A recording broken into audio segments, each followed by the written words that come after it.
കേരളത്തിൽ RSS നിയന്ത്രിക്കുന്ന 14 മതപരിവർത്തന കേന്ദ്രങ്ങളുണ്ട്. മുസ്ലിം സമുദായത്തിന് 2 ഉള്ളൂ. അവിടേക്ക് ഇപ്പോൾ റെയ്ഡ് നടത്താൻ വരുന്നുണ്ട്.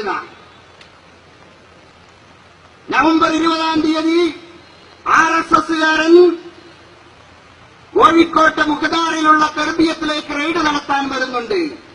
എന്നാൽ അതൊന്ന് കാണട്ടെ.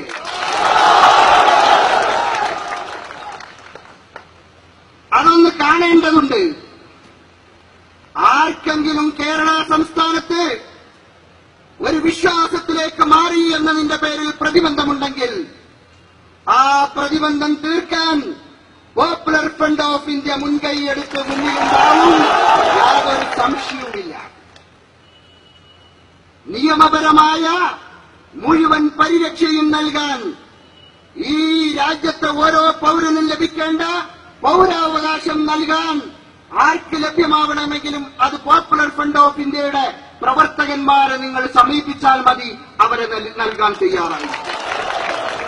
അതുകൊണ്ട് ഭീതി പരത്തി, മിരട്ടി, ഭയപ്പെടുത്തി കീഴ്പ്പെടുത്താൻ നോക്കണ്ട. അത് അവസാനിപ്പിച്ചേക്കുക എന്ന് മാത്രമാണ് ഈ സന്ദർഭത്തിൽ ഞങ്ങൾക്ക് പറയാനുള്ളത്.